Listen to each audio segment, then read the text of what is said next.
Hey guys, welcome to the commerce section, and today we are going to discuss all the 35 internal assessment question of financial accounting which is brought to you by the commerce section. So paper का feedback students की तरफ से ऐसा आया है कि ये paper moderate to tough की कैटेगरी में था। कुछ क्वेश्चंस ट्रिकी थे, कुछ क्वेश्चंस में अजम्पशन लगानी पड़ी थी, लेकिन मेरे हिसाब से जो मैंने पेपर देखा है उसके हिसाब से फंडामेंटली पेपर बनाया गया था और पेपर इजी आया था। इजी टू एवरेज की कैटेगरी में मैं रखना चाहूँगा। जो फंडामेंटली स्ट्रॉन्ग पेपर बनाया गया था, फंडामेंटल्स पे आया था पूरा पेपर। तो हम लोग टाइम वेस्ट नहीं करेंगे, क्वेश्चन सॉल्व करते हैं। कुछ इंपॉर्टेंट इंस्ट्रक्शंस हैं, वो मैं आपको वीडियो के बीच में देता जाऊंगा। हालांकि मैंने ये बता दूं मैं आपको कि कई सब्जेक्ट्स के हमने असाइनमेंट ऑलरेडी सॉल्व कर दिए हैं, जिनको वीडियो आपको वीडियो सेक्शन में मिल जाएगा इसी चैनल के, या तो डिस्क्रिप्शन में भी मैं पिन कर दूंगा, तो आप लोग देख लेना उसको। हम लोग टाइम वेस्ट नहीं करेंगे, फटाफट इसको सॉल्व करेंगे। बाय द वे, मेरे को कोल्ड हो गया है तो थोड़ी सी वॉइस क्रैकिंग आएगी, तो उसको आप लोग एडजस्ट कर लेना, ठीक है। Question number 1, which one of the following steps arrange the following steps for creation of final account in tally? Ledger with in group, voucher creation, company creation, group formation. सबसे पहले तो कंपनी क्रिएट की जाती है, उसके बाद group create किया जाता है, उसके बाद क्रिएट किया जाता है आपका लेजर, उसके बाद होता है वाउचर क्रिएशन। तो आंसर होना चाहिए सी डी। ए बी है क्या ऑप्शन में? Option number B. चलिए question number 2, Ind AS are applicable to? Corporate और नॉन कॉर्पोरेट दोनों में होता है। नॉन कॉर्पोरेट में बेसिकली सारे इंडिया से एप्लीकेबल नहीं होते हैं, उनके ऊपर कंडीशंस होती है। कुछ एप्लीकेबल होते हैं, कुछ नहीं होते हैं। सो क्या कहते हैं, ऐसा नहीं कह सकते हम लोग नॉन कॉर्पोरेट पे होता ही नहीं है, तो ये गलत हो जाएगा। तो both A and B answer सही होना चाहिए। Which one of the following accounting standard is associated with inventory valuation? Yes two sir, valuation of inventory. Which one of the following are treated as revenue expenditure? 35,000 installation के लिए हमने खर्चा किया है, ये कैपिटल है। रिपेयर ऑफ मशीनरी ये revenue है। परचेज ऑफ ऑफिस इक्विपमेंट ये कैपिटल है। आउटस्टैंडिंग सैलरी ये रेवेन्यू है। तो second and fourth, B option. Dependent branch can make credit और कैश सेल, दोनों कर सकते हैं ये तो। Question number 6, Ind AS are converged known as converged IFRS International Financial Reporting Standards.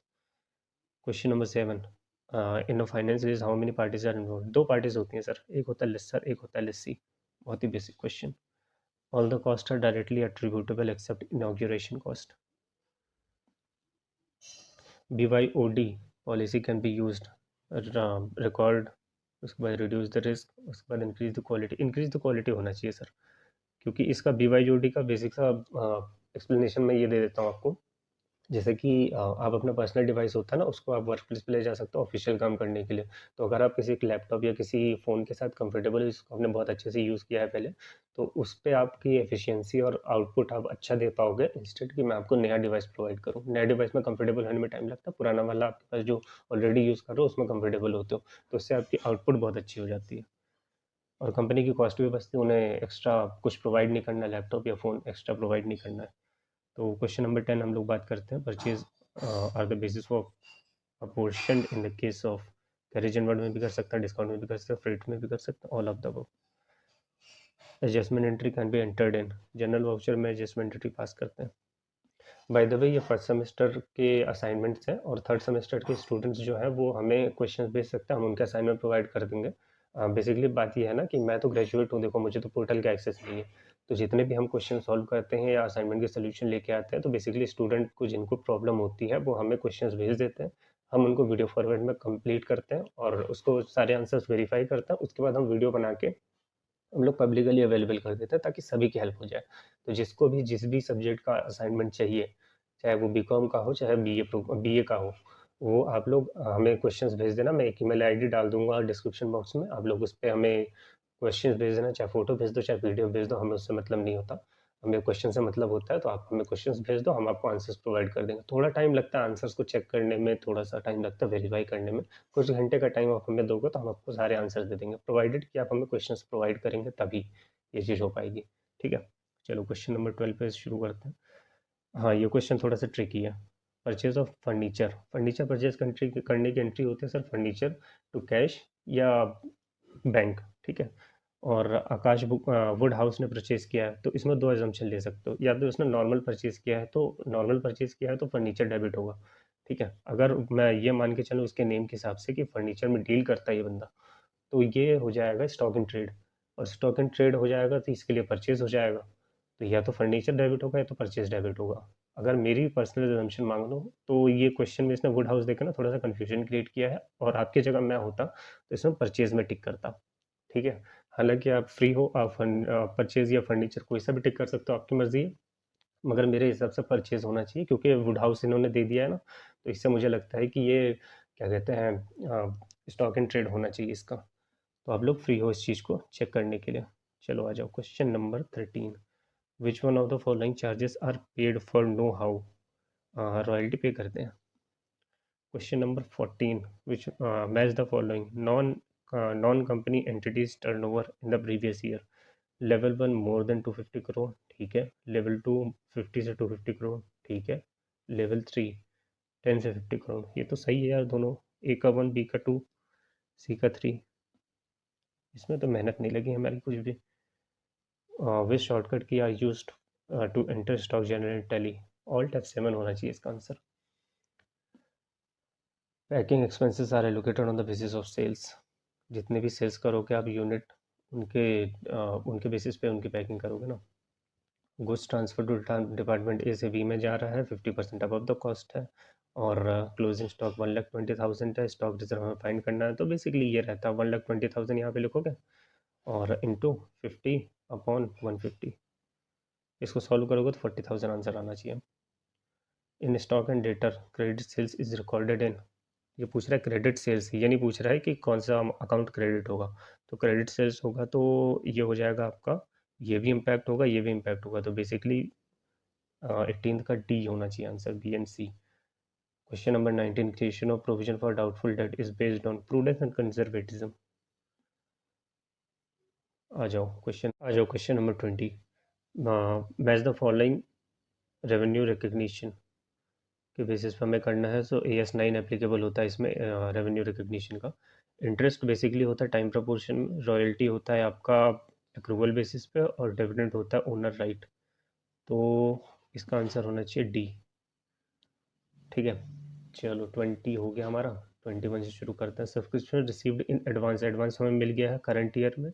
तो हमारे लिए क्या होगा, हमें सर्विसेज प्रोवाइड करनी पड़ेगी, तो ये हमारे लिए लाइबिलिटी होने वाली है।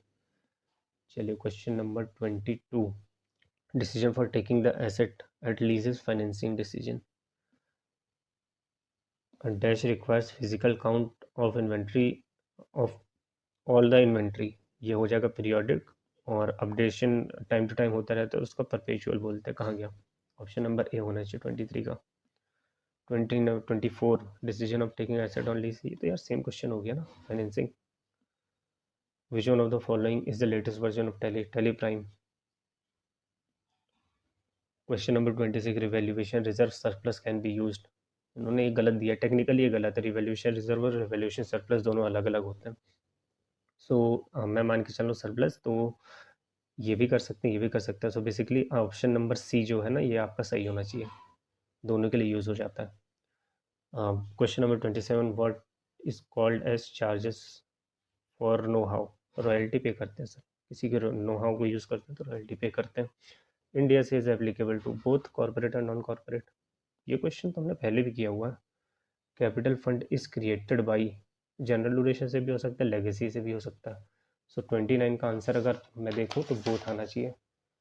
चलिए 29 हो गया। Question number 30, which one of the following expense is not shown in trading account? Trading account में कौन सा एक्सपेंस शो नहीं करता है? ये शो करता है, ये भी शो करता है, ये भी शो करता है, कैरेज आउटवर्ड।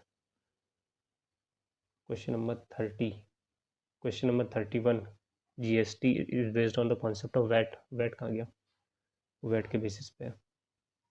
चलो question number 32, which on the following is not shown in balance sheet? Patent balance sheet item है, closing stock balance sheet item है, डेटर बैलेंस शीट है, ओपनिंग स्टॉक, ये ट्रेडिंग में आता है। In case of interstate transaction, GST is collected by and known as. Interstate transaction है sir, IGST लगेगा, और IGST का कलेक्शन जाता है सेंट्रल गवर्नमेंट को। Question number 34, ES10 property plant and equipment is not apply to. Biological asset पे नहीं होता, वेस्टिंग पे भी नहीं होता, और इंटेंजिबल के लिए तो ES26 है। तो D, all of the. Which one of the following is not a type of inland branch? Autonomous, independent. Independent और ऑटोनॉमस ये दोनों तो एक ही होते हैं, और डिपेंडेंट होता है। सो इसका आंसर होना चाहिए सी, आपका ओवरसीज ब्रांच। सो हम लोगों ने कंप्लीट कर दिया, बहुत ही ईजी था। द कॉमर्स सेक्शन को आप लोग सब्सक्राइब करो। व्यूज़ बहुत सारे आ जाते हैं लेकिन सब्सक्रिप्शन मेरा बढ़ नहीं रहा उस हिसाब से। सो आप लोगों को सब्सक्राइब करना है इस चैनल को, बहुत सारा कंटेंट आने वाला है। थर्ड सेमेस्टर वालों के लिए तो और इम्पोर्टेंट है, आप लोगों को तो सोल्यूशंस हम लोग सभी के सभी सब्जेक्ट्स को प्रोवाइड करने का सोच रहे हैं। तो मेरे पास अभी टाइम रहता है तो मैं सोल्यूशंस प्रोवाइड कर दूंगा। बेसिकली आपको क्वेश्चन हमें भेज देना, हम आपको सोल्यूशंस कुछ घंटे में प्रोवाइड कर देंगे। कोई दिक्कत की बात नहीं है, चैनल को सब्सक्राइब करो और बने रहो, वीडियोस देखते रहो और कोई दिक्कत नहीं आएगी आपको। ठीक है, thank you so much, I will see you in my next video. Take care guys.